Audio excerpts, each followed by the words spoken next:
రాజకీయాలలో ఎప్పుడూ హడావిడిగా ఉండేటటువంటి నియోజకవర్గం అది. అలాంటి నియోజకవర్గంలో నిత్యం వర్గపోరుతో తలపిస్తూ ఉంటుంది. గతంలో చూశామంటే ఆళ్ళగడ్డ అంటే ఫ్యాక్షన్‌కి పెట్టింది పేరుగా అనేటటువంటి నియోజకవర్గం ఇది. అలాంటి నియోజకవర్గంలో ప్రస్తుతం ఏం జరుగుతుంది అనే అంశానికి సంబంధించి మనతో మాట్లాడడానికి భూమా విఖ్యాత్ రెడ్డి ఉన్నారు.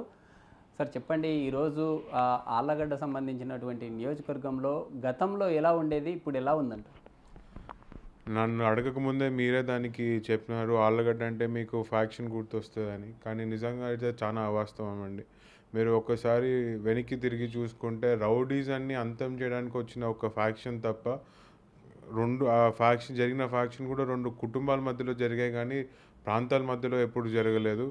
అదేవిధంగా మేము ఈ 5 సంవత్సరాల నుంచి చూసుకున్నా మీరు కంపేర్ చేసుకుంటే రాజకీయాల్ని 10 సంవత్సరాల ముందు రాజకీయం అంటే అమ్మా నాన్న ఉన్నప్పుడు ఆళ్ళగడ్డలో రాజకీయం ఎలా ఉండింది, ఈ 5 సంవత్సరాల రాజకీయం ఎలా ఉండిందో మీరు చూసుకుంటే గత 10 సంవత్సరాల ముందు ఆళ్ళగడ్డని అభివృద్ధి బాటలో నడిపించేవాళ్ళం.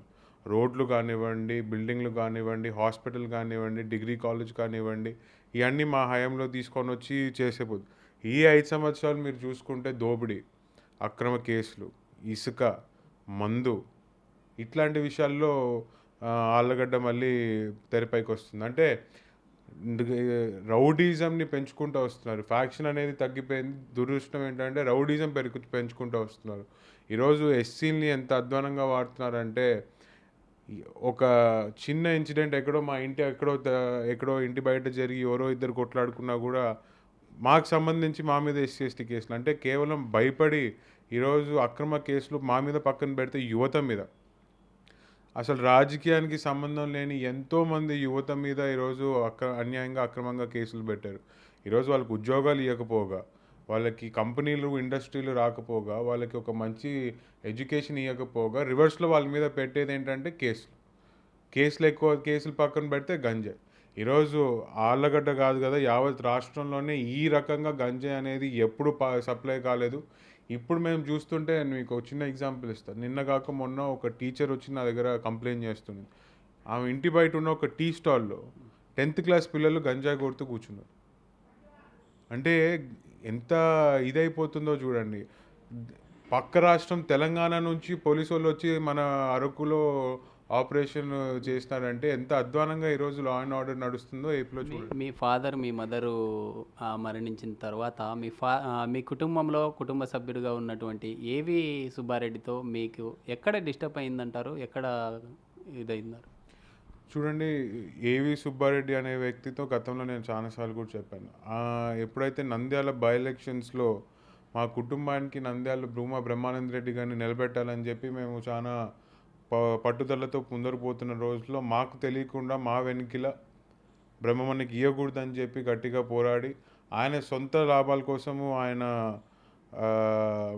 ముందరపడి నాకు టికెట్ కావాలన్నాడు. అదేవిధంగా ఏవైతే మా నాన్న మాకు సంబంధించిన ఆస్తి గొడవలు ఏవైతే ఆస్తుల కోసమా, సీటు కోసం అంటారు? మిక్స్ ఆఫ్ బోత్ అనుకోండి. మాకు రావాల్సిన ఆస్తులు ఆయన పెట్టుకొని ఆయనకు కావాల్సిన క్రియేట్ చేసుకున్న గ్యాప్ ఇది. సో అంటే మాకు దూరం అవుతే ఆస్తుల విషయం మాట్లాడాల్సిన అవసరం లేదు కాబట్టి కావాల్సిన క్రియేట్ చేసుకున్న గ్యాప్ ఇది. అంతే విధంగా రాజకీయంగా ఆయనకి ఏముందండి, హూ ఇస్ ఏవి సుబ్బారెడ్డి వితౌట్ భూమా నాగిరెడ్డి? నంద్యాలలో ఈరోజు పోటీ చేస్తే ఆయన పరిస్థితి ఏంటో చూశారు. ఆళ్ళగడ్డలో రాజకీయంగా పూర్తిగా కన్వర్గైపోయాడు. హూ ఇస్ ఈ పొలిటికలీ? ఆయనకి రాజకీయంగా ఏం లేదు, అంతో ఎంతో భూమా నాగిరెడ్డి గారు పెట్టిన భిక్ష మీద ఇంకా బతుకుతున్నారని నాకు. అయితే గతంలో చూసాం, మీకు ఏజ్ లేకనే ఆ రోజు బై ఎలక్షన్లో నంద్యాల నుంచి పోటీ చేయలేకపోయారు. అయితే ఈసారి ఎలా ఉంటుందంటారు? అంటే భూమా కుటుంబానికి సీట్ వచ్చే అవకాశం ఉందంటారా, లేకుంటే చేజారినట్టే అంటారు? ఆళ్ళగడ్డ భూమా అఖిలప్రియ కాకుండా ఇంక మీకు ఎవరండి క్యాండిడేట్ ఇప్పుడు? నంద్యాల సంబంధించి నంద్యాలలో చూడండి చాలా ఇది ఉంది. ఫస్ట్ ఎప్పుడైతే నంద్యాల రాజకీయం అనేది ఎలా ఉండిందంటే చంద్రబాబు నాయుడు గారు అరెస్ట్ కాకముందు, చంద్రబాబు నాయుడు గారు అరెస్ట్ అయిన తర్వాత. చంద్రబాబు నాయుడు గారు అరెస్ట్ అవ్వకముందు అందరం చెప్పుకున్న వాళ్ళమే, నాకు టికెట్ కావాలి, నేను పోటీ చేస్తాము అని అందరూ చెప్పుకున్నాం. కానీ ఎప్పుడైతే మా కళ్ళ ముందు మా ఊరిలో వచ్చి చంద్రబాబు నాయుడు గారిని అరెస్ట్ చేశారో అప్పటి నుంచి అన్నీ తొలగిపోయాయి. ఏదైనా చేసి ఫస్ట్ చంద్రబాబు నాయుడు గారిని ముఖ్యమంత్రి చేయాలని పనిచేస్తున్నాం తప్ప ఇక్కడ క్యాండిడేట్ నేనా ఎవరు? చంద్రబాబు నాయుడు గారు మా కుటుంబం పెద్ద, ఆయన ముఖ్యమంత్రి అవుతే మా కుటుంబంలోనే ముఖ్యమంత్రి అయినట్టు. సో ఇట్లాంటి చిల్లర ఎమ్మెల్యే అవ్వాలా పార్టీ నిర్ణయిస్తుంది. పార్టీ ఎట్లా డిసైడ్ చేసినా ఐఎమ్ ఫైన్ విత్ ఇట్. కాకపోతే మా ప్రగాఢమైన ఎజెండా చంద్రబాబు నాయుడు గారిని ఎట్లయినా ముఖ్యమంత్రి చేయాలి. అదొక్క దాని మీద ధ్యేయంతో పనిచేస్తాం కానీ ఏ రోజు మేము టికెట్ ఇస్తే పని చేస్తాం, టికెట్ లేకపోతే పని చేస్తామని చెప్పి భూమా కుటుంబం ఎప్పుడూ పనిచేయలేదు, ఇప్పుడు కూడా పనిచేయదు.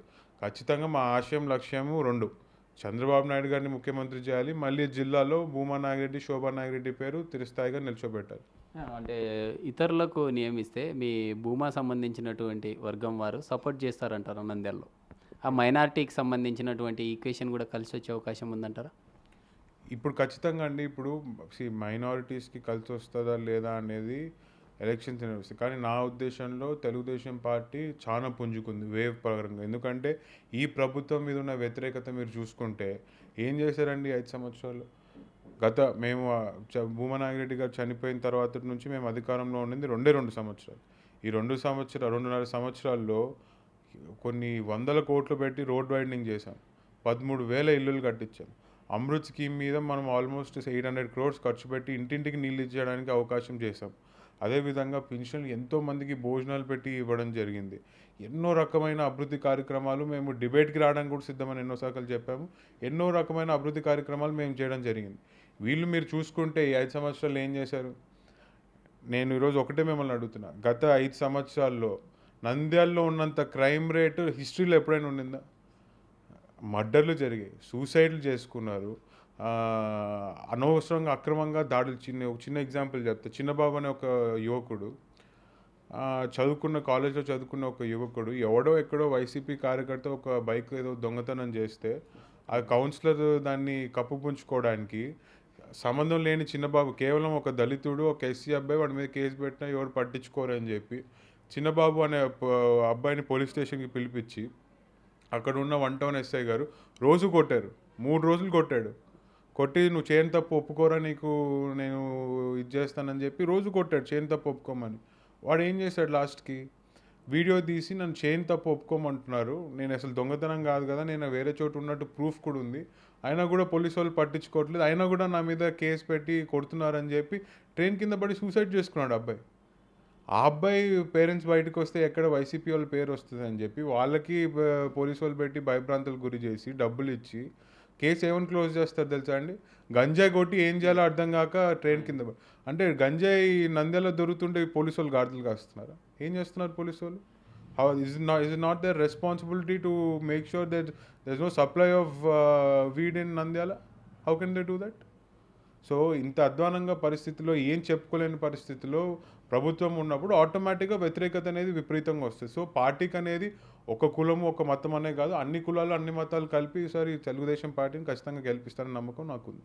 ఆళ్ళగడ్డ సంబంధించినటువంటి నియోజకవర్గంలో విజేంద్ర మీద చంద్రబాబు నాయుడు ఘాటుగా వ్యాఖ్యలు చేయడం జరిగింది. అతను ఆ అన్నంకు బదులుగా ఇసుక తింటాడు అనేటటువంటి, కానీ నేను బహిరంగ చర్చకు వస్తానంటూ కూడా విజేంద్ర చెప్తున్నటువంటిది సమాచారం. మీరేమంటారు? ఎప్పుడు రమ్మంటారు? నేను అవినీతి అక్రమాలకు పాల్పడలేదంట. ఎప్పుడు రమ్మంటారు, ఎక్కడికి రమ్మంటారో చెప్పండి, విత్ ప్రూఫ్స్ మేము రావడానికి సిద్ధంగా ఉన్నాం. ఈరోజు నేను చెప్పేది ఏంటి, చంద్రబాబు నాయుడు గారు చెప్పేది ఏంటి, వీళ్ళ సొంత ప్రభుత్వంలో ఈ ఎమ్మెల్యేకి ఫైన్ పడింది, ఈ పేడ్ ఫైన్ అక్రమంగా ఇసుక తోలుతున్నారని వీళ్ళ సొంత అధికారులు వీళ్ళ మీద కేసు వేస్తున్నారు. నేను చెప్పేది ఏంటి, మీరు ఈరోజు అవినీతికి వీళ్ళు పాల్పడలేదన్నారు. వీళ్ళ కుటుంబ సభ్యులు, వీళ్ళ ఇంట్లో ఉన్న సభ్యులు, చిన్న నిక్కర్ వేసుకున్న చిన్న పిల్లోడిని అడిగినా చెప్తారు నా ఆలగడ్డలో 20,000 నుంచి 2 కోట్ల వరకు ఏదున్నా వదలకుండా తింటున్నారు. ఒక పంపు సెట్ వేయాలంటే కరప్షన్, ఒక భార్యాభర్త పంచాయతీ చేయాలంటే కరప్షన్, ఏది ముట్టుకున్నా కరప్షనే. ఎందుకు ఈరోజు క్యాండిడేట్ మారుస్తానని ఆళ్ళగడ్డలో విస్తృతంగా ప్రచారం జరుగుతుంది? వీళ్ళు చేసిన అవినీతి వల్ల కాదా? ఒకవేళ నిజంగా వీళ్ళు ఏ అవినీతి చేయకుండా అభివృద్ధి చేసినామంత కాన్ఫిడెంట్గా ఉంటే ఎందుకంత ఇదిగా, ఎందుకు భయపడేందుకు కేసులు వేస్తున్నారు? ఎందుకు క్యాండిడేట్ ఎవరు అనే ప్రచారం, ఇంకా క్యాండిడేట్ ఎవరు ఎందుకు డిక్లేర్ చేయించుకోలేకపోతున్నారు? నేను ఈ ఎమ్మెల్యేకి నేను చాలా ఓపెన్గా చెప్తున్నాను, ఎక్కడికి రమ్మన్నా, మీ ఛానల్ దగ్గర రమ్మన్నా ఓకే, సాక్షిలోకి రమ్మన్నా ఓకే, ఇటువైపు ఏబిఎన్ దీనికి వస్తారన్నా ఓకే, ఇరుగుడి తిన్నకు రమ్మన్నా ఓకే, కొత్తపల్లికి వస్తారన్నా ఓకే, ఎక్కడికైనా నేను రావడానికి సిద్ధం. వీళ్ళు చేసే కరప్షన్, వీళ్ళు 5 సంవత్సరాల్లో చేయలేని అభివృద్ధి, మేము 5 సంవత్సరాల్లో చేయబోయే అభివృద్ధి, గతంలో మేము చేసిన అభివృద్ధి మీద చర్చకు రావడానికి నేను సిద్ధం. అయితే ఇప్పటికే దాదాపుగా తెలుగుదేశం పార్టీ జనసేన పొత్తులతో రాబోతూ ఉన్నాయి. ఇటు ఆళ్ళగడ్డలో ఉన్నటువంటి వర్గపూర్ ఏదైతే ఉందో రానున్న రోజుల్లో ఎలా కలుపుకొని పోతా ఉన్నారు, అంటే వాళ్ళు ఎలా సపోర్ట్ చేస్తారని ఆశిస్తారు? ఏముందండి ఇప్పుడు జనసేన ఇన్ఛార్జ్గా మల్లె అనే వ్యక్తి ఉన్నాడు. మాకు ఆయనకి ఎటువంటి ప్రాబ్లం లేదు. చంద్రబాబు నాయుడు గారి మీటింగ్లో ఆయన పక్కనే కూర్చోబెట్టినాం సార్ పక్కన. మాకు ఎటువంటి అక్కడ వర్గ విభేదాలు ఎవరితో ఉన్నాయండి? ప్రాబ్లీ ఒక గ్రూప్తో ఉంటుంది. ఆ గ్రూప్ని వాళ్ళ సొంత పార్టీయే గుర్తించలేకపోతున్నారు. మేమేం చేయాలి? ఇప్పుడు మా మా మీద నిందనేశారు, మేమేదో చంద్రబాబు నాయుడు గారి మీటింగ్కి అడ్డుకున్నామని చెప్పి. ఆ పార్టీ నుంచి ఎవరు రావాలి? జనసేన పార్టీ నుంచి ఎవరు రావాలి? తెలుగుదేశం పార్టీ నుంచి ఎవరు స్టేజ్ ఎక్కాలనేది పార్టీలు వాళ్ళు ఇచ్చిన లిస్టు ప్రకారం మేము అలా చేస్తాం.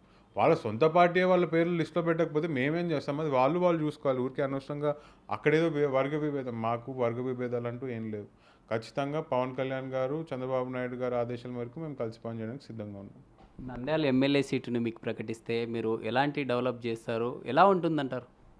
ఖచ్చితంగా అండి. మళ్ళీ నంద్యాలలో క్రైమ్ రేట్ అనేది జీరోకి వెళ్ళిపోతుంది. ఎందుకంటే గతంలో ఈ శిల్పాలు చేసే మేజర్ కరప్షన్ అంతా వీళ్ళు చుట్టుపక్కల ఇట్లాంటి క్రిమినల్స్ని పెట్టుకొని దాదాలు దోపిడీలు చేసుకుంటూ చూస్తున్నారు. వాళ్ళు చేసే దాదాగిరిలో వీళ్ళకి కమిషన్ పోతుంది. ఖచ్చితంగా దాన్ని పూర్తిగా కంట్రోల్ చేస్తాను. అదేవిధంగా ఎంతోమంది వైశ్యాస్ ల్యాండ్లు వీళ్ళు తీసుకొని కబ్జాలు చేయడం జరిగింది. అవన్నీ వాళ్ళకి విడిపిస్తాను. Main important thing development. ఎక్కడైతే బంగారం గడ్లు ఇవన్నీ రోడ్ వైండింగ్లు పెండింగ్ ఉందో ఖచ్చితంగా రోడ్ వైండింగ్ చేస్తాను. అన్నిటికంటే ముఖ్యంగా ఫస్ట్ ఇంటింటికి నీళ్ళు వచ్చే ఏర్పాటు చేసే బాధ్యత నేను తీసుకోవడానికి. రానున్న రోజుల్లో రాష్ట్ర వ్యాప్తంగా వైసీపీ పార్టీకు ఎలా ఉండబోతుందంట? డిపాజిట్ వస్తే గొప్ప అనుకుంటున్నాను. ఎందుకంటే ఒకటి మీరు మేజర్గా చూసుకోవాల్సింది ఏంటంటే ఈ 5 సంవత్సరాలు చేసిన ఏ ప్రభుత్వం అయినా మనం లాస్ట్కి చూసుకోవాల్సింది చేసిన అభివృద్ధి ఏంటి, ఇచ్చిన మాట నిలబెట్టుకున్నారా లేదా. జగన్మోహన్ రెడ్డి గారు ఎన్నికల ముందు మేజర్గా యువత గురించి మాట్లాడతాను. జగన్మోహన్ రెడ్డి గారు ఎన్నికల ముందు అధికారంలోకి వచ్చిన సంవత్సరంలోనే 1,35,000 ఉద్యోగాలు ఇస్తామన్నారు. ఇప్పటికీ 5 సంవత్సరాలు అయింది. ఎక్కడ ఉద్యోగాలు వచ్చాయి నాకైతే కనపడట్లేదు. వీళ్ళు ఎంతసేపు ఉన్న వాలంటీర్ ఉద్యోగాలు ఇచ్చి వాళ్ళు చాకరీ చేసే పనులు వాళ్ళకి ఇచ్చి అది ఉద్యోగాలు అంటే అది కుదరదు. నిజంగా చదువుకొని ఇప్పుడు డిగ్రీ చదువుకున్నోడికి 5,000 ఉద్యోగం సరిపోద్దండి? ఈరోజు మళ్ళీ ఒకవైపు చూస్తే నిత్యావసర సరుకులు, గ్యాస్, కరెంటు, డీజిల్ అన్ని రేట్లు పెరిగినాయి. 5,000 ఎక్కడ సరిపోతుందండి వాళ్ళకి? నిజంగా బాగు చేయాలంటే ఒక యువతని గవర్నమెంట్ మీద డిపెండెంట్ అయ్యి డబ్బులు ఇవ్వడం కాదండి. వాళ్ళ భవిష్యత్తును బాగు చేయాలంటే వాళ్ళకి ఉద్యోగాలు ఇవ్వాలి, మంచి చదువు చెప్పాలి, మోర్ ఇంపార్టెంట్లీ మంచి వైద్యం ఉండాలి. ఏదన్నా ఇంపార్టెంట్ నేను ఇప్పుడు మీరు ఆలగడ్డలో చూసుకుంటే ఆలగడ్డ గవర్నమెంట్ హాస్పిటల్లో దగ్గు, జలుబు, జ్వరం ఈ మూడిటికి తప్ప అక్కడ మీకు ఇంకా దేనికి వైద్యం దొరకదు. ఏది కావాలన్నా నంద్యాలకి రావాలి, లేకపోతే ప్రొద్దుటూరు పోవాలా, లేకపోతే కర్నూలు పోవాలి. అసలు మెయిన్ ఎగ్జాంపుల్ మా మదర్ 2014 ముందు యాక్సిడెంట్ అయిన మాట మీ అందరికీ తెలిసింది. కరెక్ట్ టైంలో కనుక మేము ఆమెకి ట్రీట్మెంట్ అందించగలిగింటే ఈ పాటికి మా మదర్ మాతో ఉండేది. కాకపోతే అక్కడ ఉన్న ఫెసిలిటీస్ లేవు. అక్కడ కనీసం ఒక హార్ట్ స్ట్రోక్ వచ్చినా అక్కడ ఏం చేసే పరిస్థితిలో లేరు. సో అలాంటి పరిస్థితి మళ్ళీ ఆలగడ్డకు ఉండకూడదు. ఖచ్చితంగా రేపొద్దున చంద్రబాబు నాయుడు గారు ప్రభుత్వంలోకి వచ్చిన తర్వాత ఆలగడ్డలో కూడా ఒక మంచి మల్టీ స్పెషాలిటీ హాస్పిటల్ కట్టడానికి మేము మాట తీసుకున్నాం. మీ తల్లిదండ్రులు కన్నటువంటి కళలు సాకారం అయ్యాయంటారా? అంటే రానున్న రోజుల్లో ఆలగడ్డకు కూడా మీ సిస్టర్తో కలిసి ఎలా చేయబోతారు? ఖచ్చితంగా అండి. గతంలో భూమా నాగిరెడ్డి, శోభా నాగిరెడ్డి గారు ఎలా అయితే పనిచేశారో నేను మా అక్క కూడా మళ్ళీ మరో భూమా నాగిరెడ్డి, మరో శోభా నాగిరెడ్డి అయ్యి మేము బతుకున్నంత వరకు వాళ్ళ కళలను అయితే నిలబెట్టే తీరుస్తామని చెప్పే నమ్మకం మా ఇద్దరికి. ఓవరాల్గా వైసీపీ ప్రభుత్వంలో యువతకు ఇచ్చినటువంటి హామీలు కూడా ఎక్కడా నెరవేరలేదు. రాష్ట్రంలో ఇచ్చినటువంటి హామీలు, అభివృద్ధి, సంక్షేమం అనేటటువంటివి కూడా ప్రజలకు అందలేదు. రానున్న రోజుల్లో కూడా ఖచ్చితంగా ప్రజలు తమ పార్టీ వైపు చూస్తున్నారు. రానున్న రోజుల్లో ఖచ్చితంగా తెలుగుదేశం పార్టీ గెలుపు దిశగా ముందుకెళ్తుంది అని చెప్పి తెలుపుతున్న పరిస్థితి. వీడియో జర్నలిస్ట్ సురేష్తో శ్రీరామ్, బిగ్ టీవీ, నంద్యాల.